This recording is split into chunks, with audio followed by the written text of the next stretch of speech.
اعوذ باللہ من الشیطان الرجیم بسم اللہ الرحمن الرحیم وآتوا الیتامی اموالهم ولا تتبدلوا الخبیث بالطیب ولا تأکلوا اموالهم الی اموالکم انه کان حوبا کبیرا وإن خفتم الا تقسطوا في اليتامى فانكحوا ما طاب لكم من النساء مثنى وثلاث ورباع فإن خفتم الا تعدلوا فواحدة وما ملكت أيمانكم ذلك أدنى الا تعولوا وآتوا النساء صدقاتهن نحلا فإن طبن لكم عن شيء منه نفسا فقولوا هنيئا مريئا ولا تسفهوا أموالكم التي جعل الله لكم قياما وارزقوهم فيها واقسوهم وقولوا لهم قولا معروفا وابتلوا اليتامى حتى إذا بلغوا النكاح فإن آنستم منهم رشدا فادفعوا إليهم أموالهم ولا تأكلوها إسرافا وبدارا أن يكبروا ومن كان غنيا فليستعفف ومن كان فقيرا فليحكم بالمعروف فإذا دفعتم إليهم أموالهم فأشهدوا عليهم وكفى بالله حسيبا اور یتیموں کو ان کے مال دے دو اور پاک اور حلال چیز کے بدلے ناپاک اور حرام چیز نہ لو اور اپنے مال کے ساتھ ان کے مال کو ملا کر کھانا جاؤ، بے شک یہ بہت بڑا گناہ ہے۔ اگر تمہیں ڈر ہو کہ یتیم لڑکیوں سے نکاح کر کے تم انصاف نہ رکھ سکو گے تو اور عورتوں میں سے جو بھی تمہیں اچھی لگیں تم ان سے نکاح کرو، دو دو تین تین چار چار، لیکن اگر تمہیں برابری نہ رکھ سکنے کا خوف ہو تو ایک ہی کافی ہے یا تمہاری ملکیت کی لوٹی۔ یہ زیادہ قریب ہے کہ ایسا کرنے سے ناانصافی اور ایک طرف جھک پڑنے سے بچ جاؤ۔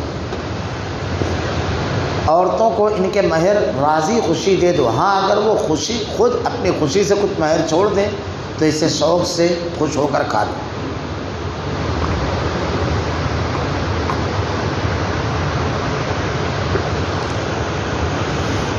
بے عقل لوگوں کو اپنا مال نہ دو، جس مال کو اللہ تعالیٰ نے تمہاری گزران کے قائم رکھنے کا ذریعہ بنایا ہے، ہاں انہیں اس مال سے کھلاؤ پلاؤ پہناؤ اڑاؤ اور انہیں معقولیت سے نرم و بات کہو، اور یتیموں کو ان کے بالغ ہو جانے تک سدھارتے اور آزماتے رہو، پھر اگر ان میں تم ہوشیاری اور حسن تدبیر پاؤ تو انہیں ان کے مال سونپ دو اور ان کے بڑے ہو جانے کے ڈر سے ان کے مالوں کو جلدی فضول خرچیوں میں تباہ نہ کر دو۔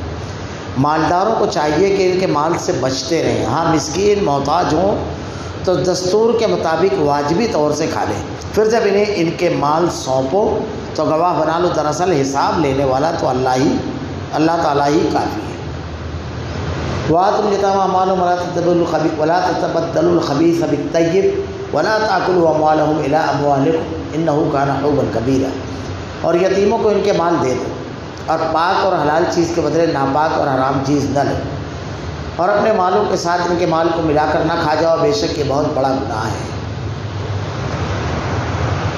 یہ عام طور سے ترکے کی تقسیم کا جو مرحلہ ہوتا ہے تو بعض مرتبہ ایسا ہوتا ہے کہ کوئی شخص ایسا ہوتا ہے گھر میں جس کے وفات ہو چکی ہے، اس کے بچے یتیم ہوتے ہیں، یا ترکے کی تقسیم کے بعد مالی امور کا معاملہ رہتا ہے کہ بھائی بھائی ہوتے ہیں، رشتہ دار ہوتے ہیں، کسی شخص کی اچانک وفات ہو جاتی ہے، اس کا کاروبار ہوتا ہے اچھا خاصا، اب اس کاروبار کو چلانے کے لیے ایک ذمہ دار کی ضرورت ہوتی ہے، نگراں کی۔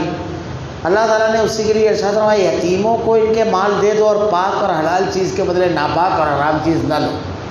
اگر تم اس مال کے ساتھ کچھ ایسا کرتے ہو کہ اگر سمجھ لیجیے کہ آپ دونوں پارٹنر ہیں یا آپ دونوں بھائی بھائی ہیں، ساتھ میں کاروبار کر رہے ہیں، پارٹنرشپ میں دوست و احباب ہیں، اب جب بچے یتیم ہو گئے تو ان کا مال اللہ نے ارشاد فرمایا ان کو دے دو۔ ان کو دے دو کا مطلب یہ ہے کہ آپ حساب کتاب بالکل بنا کر کے اس کو الگ کر دیجیے، پاک اور حلال چیز کے بدلے ناپاک اور حرام چیز نہ لو۔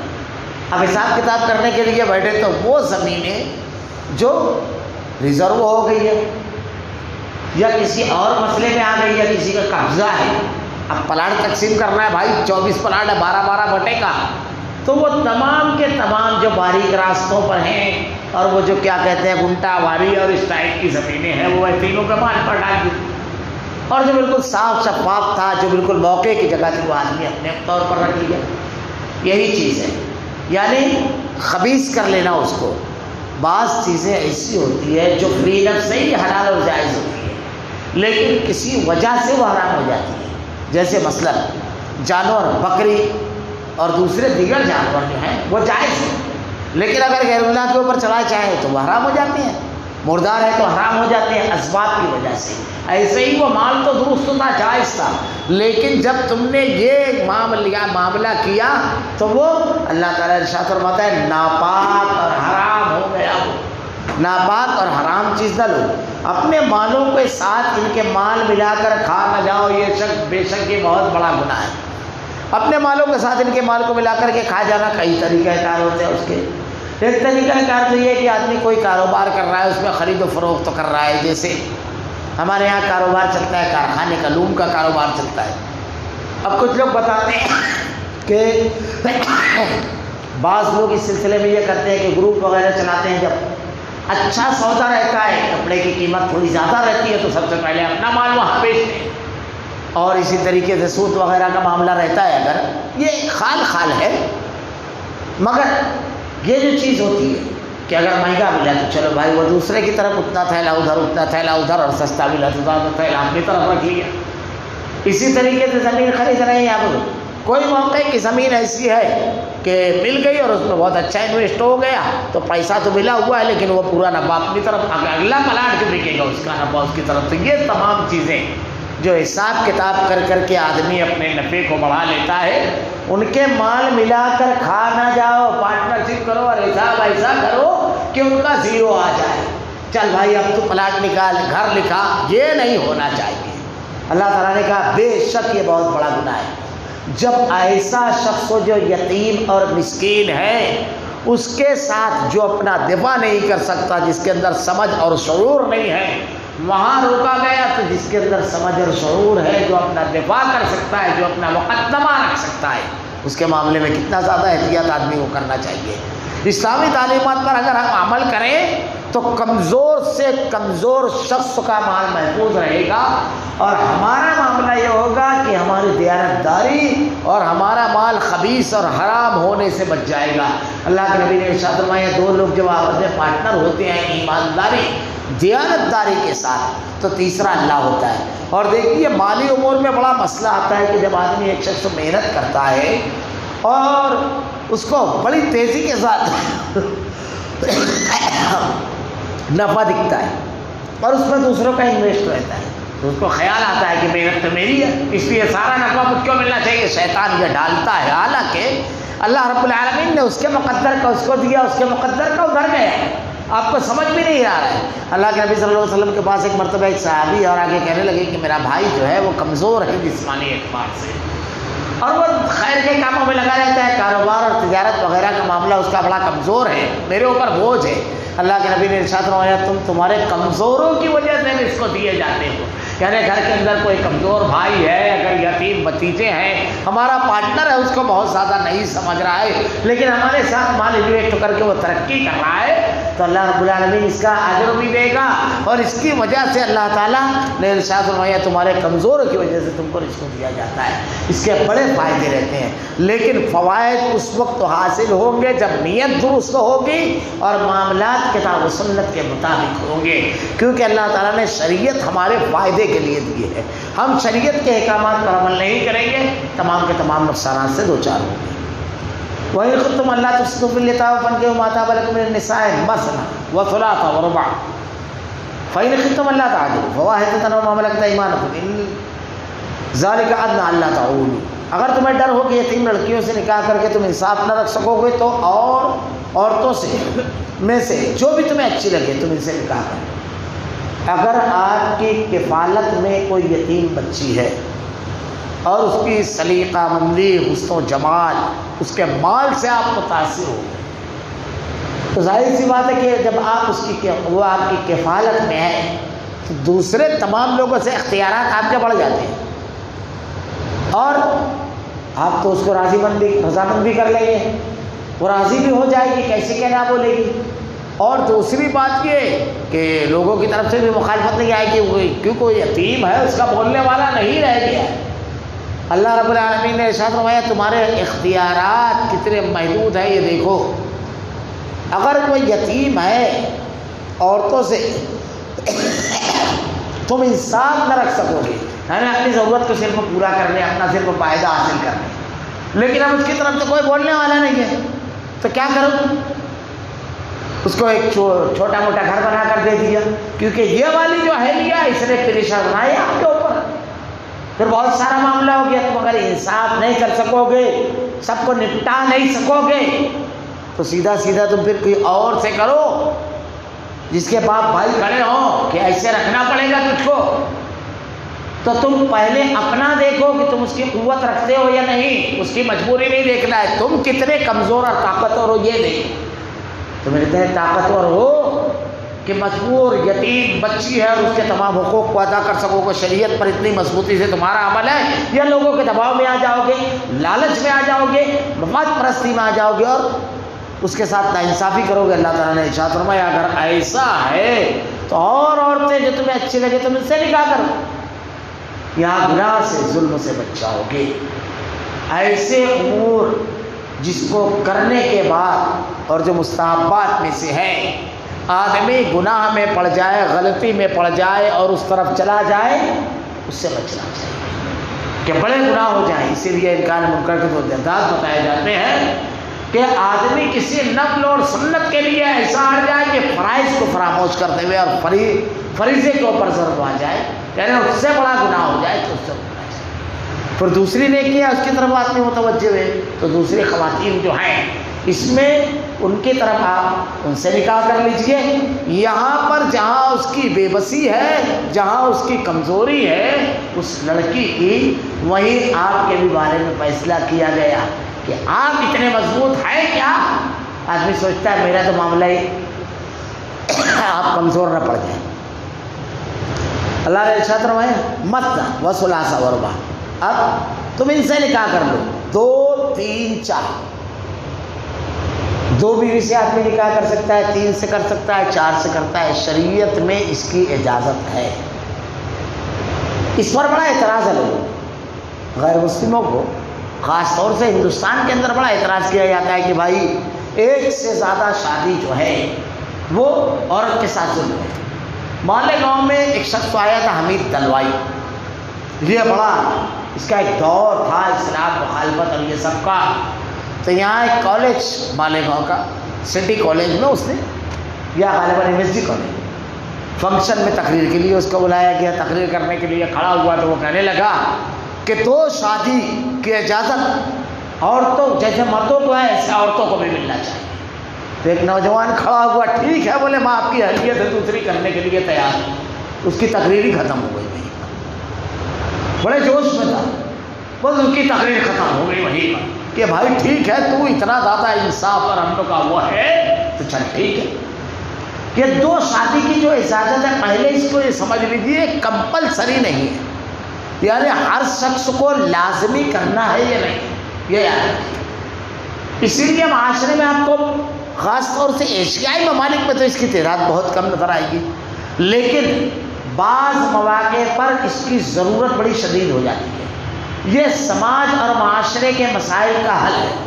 دوسری جنگ عظیم جب ہوئی تو اس میں جرمنی بڑا زبردست اس کا انوالومنٹ تھا، اتنے مرد قتل ہوئے کہ تاریخ پڑھنے والا ہر طالب علم جانتا ہے کہ خواتین اپنے گھروں پر بورڈ لگاتی تھی باقاعدہ، یعنی چٹ لگی رہتی تھی کہ اتنے مردوں کی ضرورت ہے۔ یہ صورتحال ہو گئی۔ یہ ایسا بھی معاملہ ہوتا ہے۔ پھر ایک چیز اور بھی ہے، کوئی بچی بیوہ ہو گئی، اب اس کے 3 4 بچے ہیں، سماج اور معاشرے میں درندہ صفت بد کردار افراد ایسی خواتین کے پر نظر رکھے رہتے ہیں۔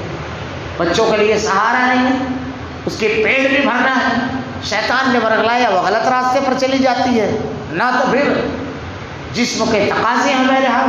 اب اگر کوئی شخص آگے بڑھ کر کے ان سے نکاح کر لیتا ہے اور ان 4 بچوں کی تربیت کرتا ہے اور ان کو پڑھا لکھا کر کے، تو یہ کون سی برائی کی بات ہے؟ ایک شخص ہے اللہ تعالیٰ نے اس کو ایسی مردانہ صلاحیت دی ہے کہ ایک پر وہ مطمئن نہیں، اور اس کی بیوی بھی اس کی ضرورت اور تقاضوں کو پورا نہیں کر سکتی، نہیں کر پاتی، تو اب ایسی شکل میں اگر اس کی وہ دوسرا نکاح کرتا ہے، اس کی بیوی بھی رضامند ہے تو کوئی بات نہیں۔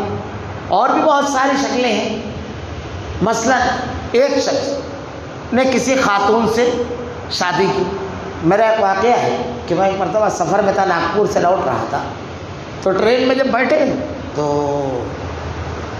کیبن جو ہوتا ہے 8 لوگوں کو، اس میں مت نہیں تھا۔ اب آپ چھوڑنے کے لیے آئے ہوئے تھے، میں سامان وغیرہ رکھ کر نیچے اتر گیا۔ اب جب ٹرین چالو ہوئی، واپس جب میں گیا اپنے کیبن میں، تو اس میں پوری ایک فیملی تھی، اور وہ جو نیچے کا برتھ کھڑکی کے پاس ہوتا ہے وہی تھا میرا، لیکن اس پر بچے سو گئے تھے۔ تو وہ لوگ کہنے لگے کہ ہم لوگ اڑا لیں، سارے بچے ہیں سو جانے دیجیے، میں تنہا ہوں کسی بھی جگہ سو جاؤں گا، اوپر نیچے کوئی برتھ جو آپ لوگوں کو مناسب رکھے دے دیجیے، آپ سونا چاہتے ہیں؟ میں نے کہا نہیں تھوڑی دیر بیٹھوں گا، تو بولے ہم لوگ بھی بیٹھیں گے۔ اس میں ایک خاتون تھی، مجھ سے پوچھنے لگی، بولے 4 شادی کے بارے میں آپ کا کیا خیال ہے؟ 2 شادی، 3 شادی، 4 شادی؟ میں نے کہا کہ میں تو مسلمان ہوں، اسلام میں اس کی اجازت ہے، مثنیٰ و ثلاث و رباع۔ میں نے یہی آیت پڑھی کہ 2، 3، 4 آدمی کر سکتا ہے، 4 تک کے، اور وہی لکھت تم اللہ کا عدل، ایک شرط ہے آگے، اگر تم انصاف نہیں کر سکتے تو 1 کرو۔ میرا تو کوئی مسئلہ نہیں، آپ کیا کہتے ہیں؟ بڑا سا ٹیکا تھا، صحت مند، 60 کے آس پاس کا اس کے عمر تھی، تو اس کے دماغ میں کیا بھرا تھا اللہ بہتر جانے۔ اگر 2 شادی کرتا ہے تو آدمی وہ بڑے خراب جملے بولتے ہیں، عورت کے ساتھ اتیاچار ہے، یہ ہے وہ ہے۔ میں نے کہا اچھا اگر کر لے ہوئے تو؟ مزید پڑھ کر کے بولنے لگی، پھر کچھ دیر بولتی رہی، بلا بلا 2 شادی 3 شادی پر۔ پھر میں نے پوچھا اگر پھر بھی کوئی آدمی کر لے گا تو آپ کی نظر میں کیسا ہے؟ تو 3، 4، 5 مرتبہ میں سوالات کیا، جب اس کے پاس گالیوں کا برا بھلا کہنے کا اسٹاک ختم ہو گیا، مجھ کو لگا اب اس کے پاس نہیں ہے کچھ بولنے کے لیے، کیونکہ وہ نیچے اتر گئی تھی۔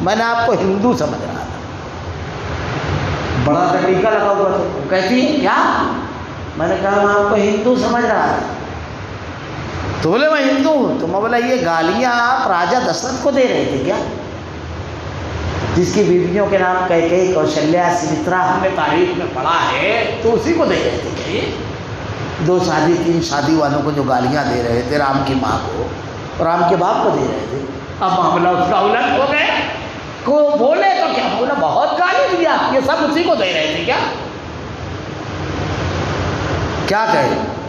اس کے بعد میں نے ایک سوال کیا، مولا دیکھیے اسلام میں تو ہے اس کی اجازت، مجھ کو آپ ایک بات یہ بتائیے، میں ہندوستان کی بڑی بڑی شخصیات کے نام بتا سکتا ہوں، ہندوستان میں قانون ہے ہندو مذہب کا آدمی دوسری بیوی کی حیثیت سے عورت نہیں رکھ سکتا، رکھیل کی حیثیت سے رکھ سکتا ہے، اور اگر رکھیل رہے گی تو اس کو اس کا نام نہیں ملے گا اور اس کے بچوں کو وراثت میں حصہ نہیں ملے گا۔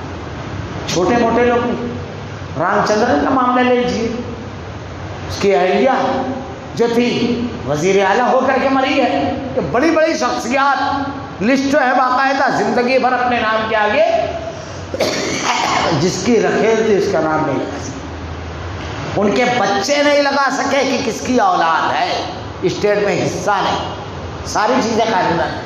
میں نے کہا ایک بات یہ بتائیے، آپ کیا بیٹا یا آپ کی بیٹی بالفرض اس کی شادی، اب اس کے پیٹ میں انتہائی شدید درد ہوا، شادی کے 2-3 مہینے کے بعد، 4 مہینے کے بعد ڈاکٹر کے پاس لے کر کے ڈاکٹر نے کہا بچے دانی میں آپریشن ہے، اس کے علاوہ کوئی علاج نہیں ہے کہ بچے دانی نکال لی جائے۔ اس نے بچے دانی نکال لی، اب آپ کے داماد کو تو اولاد چاہیے، اب 2 تو کر نہیں سکتا، طلاق دے دے گا آپ کی بیٹی۔ آپ کے پاس اس پرابلم کا سولو کیا ہے، حل کیا ہے وہ بتائیے۔ اسلام میں تو حل پیش کیا ہے، اس کو بھی نہ دوسری بھی نہ، اور دونوں کے ساتھ انصاف کر، اسلام نے یہ کہا ہے۔ اب یہی معاملہ کہ آپ کسی اور کے ساتھ ہوا، کسی اور کے ساتھ، اب آپ کی بیٹی سے وہ اگر نکاح کر رہا ہے، اس کے رکھیل کی کسی کی بھی بیٹی کو لے کر آئے گا وہ رکھیل کی حیثیت سے، آپ کی بیٹی کو رکھیل کی حیثیت سے لے کر جائے یا بیوی بنا کر کے لے کر جائے، آپ کیا پسند کریں گی بتائیے؟ کسی کی بھی بچی تو ہوتی ہے، آپ ہی کے مذہب کی جو رکھیل ہوتی ہے، ہم رکھیل کی حیثیت سے اپنی بیٹیوں کو نہیں بھیجنا چاہتے، ہم بیوی کی حیثیت سے بھیجتے ہیں، سارے حقوق دے کر کے۔ آپ کو بھیجنا ہے نو پرابلم، آپ شوق سے بھیجیے، ہم کو کیوں ٹینشن دے رہے ہیں؟ بھیجتے ہی ہو نا آپ، اس میں برا کیا؟ یہ ہمارا مسئلہ تھوڑی ہے، آپ کا مسئلہ ہے. کیا آپ بولتے ہو نہیں نکاح نہیں کر سکتے دوسرا بیٹی کی حیثیت سے، رکھیل کی حیثیت سے رکھو. اب آپ کی بیٹی جا رہی ہے تو جائے، اس میں ہم سے کیوں بحث کر رہے ہو آپ؟ بالکل خاموش. سمجھ میں نہیں آ رہا تھا. بات بڑی لمبی ہوئی، پھر اس کے مردوں کو بھی سمجھایا اور اس کو بھی. میں نے کہا آپ لوگ اعتراض کر دیتے ہو، کبھی کڑوی سچائیوں کا مقابلہ کیا آپ نے؟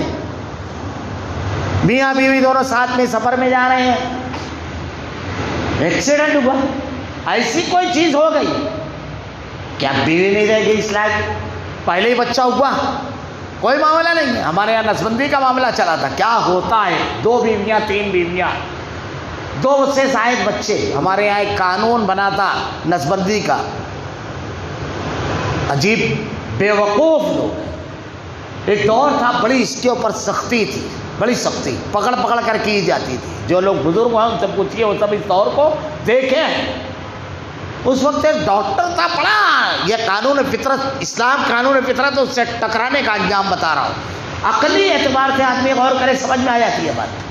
تو بڑا تبلیغ کرتا تھا وہ، نہیں بس ہم دو ہمارے دو. ہمارے یہاں ایک شاعر بیچارے دبلے پتلے سے تھے، بڑے زبردست ہو.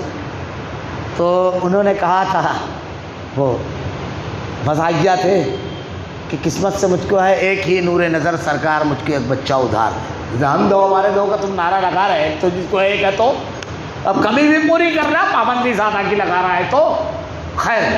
اس کو 2 لڑکے تھے. اب کیا ہوا، ایک مرتبہ ایکسیڈنٹ میں دونوں بچے مر گئے، دونوں 12 سال کا اور ایک 10 سال کا. اب اس نے تو، ہمارے یہاں بزرگ کہتے ہیں اختلاف اگر ہو تو دروازہ بند کرنا چاہیے، سکڑی لگا دیا تاکہ اختلاف ختم ہو. سکڑی کھول دیں، پٹری اگر ٹھوک دیں گے یا دیوار اٹھا دیں گے تو راستہ بند ہو جاتا ہے، دروازہ توڑنا پڑتا ہے. تو اس نے کیا کیا تھا، دیوار اٹھا دیا تھا. اہلیہ کا بھی معاملہ ایسا کر لیا اور خود کا بھی معاملہ ایسا کیا. اب آگے اولاد ہونے کا جو راستہ ہے اس پر بریکر ڈالنے کے بجائے اس کو بند کر دیا. اب اس کی آوازیں نہیں نکل رہی ہے. اب بتائیے مجھ کو ان مبلغین کو سمجھتا نہیں ہے، عقل نہیں ہوتی ہے. اسلام نے جو قوانین بنائے ہیں، دین فطرت ہے اسلام، اس لیے اسلام کا ہر قانون عقل اور فطرت کے مطابق ہے. اور جو اسلام کے خلاف قانون ہے، میں انشاءاللہ 6 پارے کی بحث میں یہاں مفصل رک کر کے کروں گا. بڑا بلیغ جملہ اسلام نے کہا ہے، وَمَن لَمْ يَحْكُم بِمَا أَنزَلَ اللَّهُ فَأُولَٰئِكَ هُمُ الظَّالِمُونَ. جو لوگ اللہ کے قانون کو نہیں مانتے وہ ظلم کرتے ہیں. ہمارے یہاں جو دوسری شادی نہیں ہوتی ہے، رکھیل بنا کر کے مٹیوں کو بیٹھتے ہیں. میں نے پوچھا بتاؤ کوئی رکھیل آپ کے گھر میں آئیں گے، آپ اس کو رہنے دیں گے؟ ان کے بچوں کے ساتھ اپنے بچے کو کھیلنے دیں گے؟ کہتی ہے نہیں. میں نے کہا کس قوم کی ہوتی ہے؟ اب کسی کے تو بیٹی ہے، کسی کے تو جگر کا ٹکڑا ہے وہ. اب اپنی قوم کی بچیوں کے ساتھ ظلم ہو رہا ہے. انصاف یہ ہے کہ ان کی اولاد کو حصہ ملنا چاہیے، نام ملنا چاہیے، برابر کے حقوق ملنا چاہیے. اسلام نے یہ سب دیا ہے. خیر 2 3 4 تک کی عام آدمی کو اجازت ہے. صرف اللہ کے نبی صلی اللہ علیہ وسلم کو خصوصاً اجازت تھی، وہ بھی انشاءاللہ العزیز بھائی. کیوں یہ اجازت تھی اس پر انشاءاللہ تفصیلی گفتگو درس میں جب وہ آیتیں آئے گی تو انشاءاللہ وہاں پر کر دوں گا. بس یہ سمجھ لیجیے کہ آپ نے پہلا نکاح 25 سال کے آپ تھے اور 40 سال کی حضرت خدیجۃ الکبریٰ تھی، اور اس کے بعد آپ نے پوری جوانی گزار دی. اس کے بعد آپ دیکھیے 50-52 سال کی عمر میں آپ نے دوسرا تیسرا اور اس کے بعد کے نکاح کیے. وہاں مقصد نکاح کی زیادتی اللہ کے بندوں تک اللہ کے پیغام کو آسانی سے پہنچانا تھا، اور اللہ کے بندوں کو اللہ کی تعلیم جو ان کے لیے اللہ نے نازل کی اس پر عمل کے لیے قریب کرنا تھا. حضرت میمونہ سے آپ نے نکاح کیا. خالد بن ولید رضی اللہ تعالیٰ عنہ کی خالہ تھی. ان کی 9 بہنیں تھیں، 9 سرداروں کے ساتھ تھی. اللہ کے نبی کی حکمت دیکھیے، نکاح آپ نے ان سے کیا، سب جگہ اسلام پہنچا. خالد بن ولید اسلامی نہیں انسانی تاریخ کے عظیم سپہ سالار نے اسلام کو. حکمتیں تھیں. حضرت عائشہ صدیقہ کے گھر پر باقاعدہ مسائل پوچھنے کے لیے خواتین آتی تھی.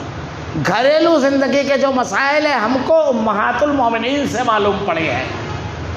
ایک منکر حدیث ایک مرتبہ ہم سے بحث کر رہا تھا، میں کسی موقع پر اس کو ذرا تو سمجھاؤں گا کہ اللہ کے نبی کے غسل کے بارے میں حضرت عائشہ سے پوچھا تو سڑی ہوئی ذہنیت کا آدمی جو ہوتا ہے، الفاظ آدمی کے ذہن کے عکاس ہوتے ہیں، اسی حساب سے وہ تبصرہ کرتا ہے. تو اس نے کہا کہ دیکھو آئے وہ پوچھے تو اللہ کے نبی، حضرت عائشہ کہتے ہیں میں غسل کرنے جا رہی ہوں، پانی تھا، کہا رک جاؤ، ایک پردہ کھینچ دیا اور اس کے بعد غسل کیا.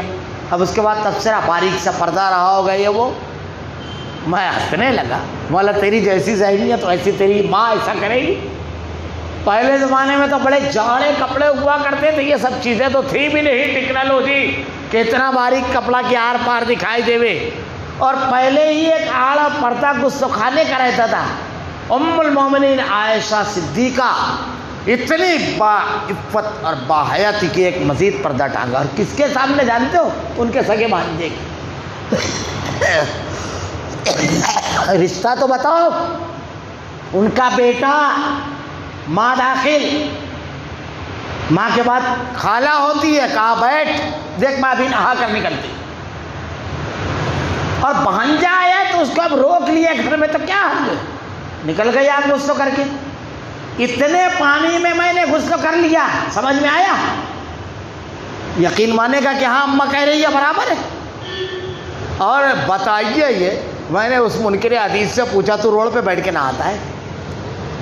روڈ پہ نہاتا ہوگا تو چلتی پھرتی پبلک بتائے گی کہ یہ اتنا صابن لگاتا ہے، اتنے میں نہاتا ہے. ابے گھر میں نہائے گا تو کہاں کے لوگ بتائیں گے کتنے پانی میں نہاتا ہے، کتنی دیر میں؟ کہاں کے لوگ بتائیں گے؟ گھر کے لوگ بتائیں گے نا. تو اللہ کے نبی گھر میں غسل کرتے تھے تو کون بتائے گا؟ پبلک. تو اپنے جیسا بے وقوف، جاہل اور بے حیا روڈ پہ بیٹھ کر کھاٹ پہ نہاتا ہے یا راستے میں، تو اللہ کے نبی کو اسی پر تولا آئے. اپنے گھر کی خواتین یا دیگر بے حیا خواتین پر صدیقہ کائنات کو جس کی عفت و عصمت کی رب نے آسمان سے سند اتاری، قرآن اتارا، اس کے بارے میں گفتگو کرتے ہیں. اور تجھ کو جب حدیث کو سمجھنے کا شعور نہیں ہے تو اہل علم و فن سے جا کر پوچھ، وہ تیری پیچ کھول دیں گے. تو یہ جو اعتراضات کرتے ہیں اصل میں علم کی کمی کی وجہ سے. اسی لیے انکار حدیث کے میدان میں جہلا کی کثرت ہے جہلا.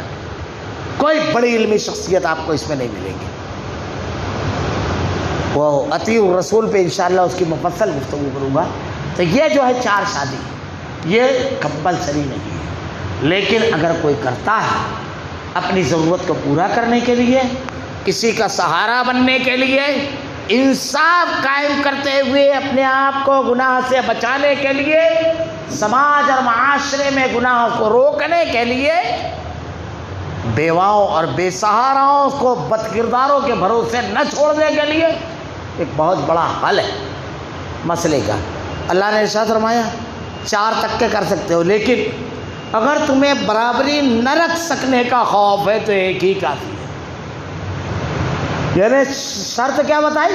فَإِنْ خِفْتُمْ أَلَّا تَعْدِلُوا فَوَاحِدَةً.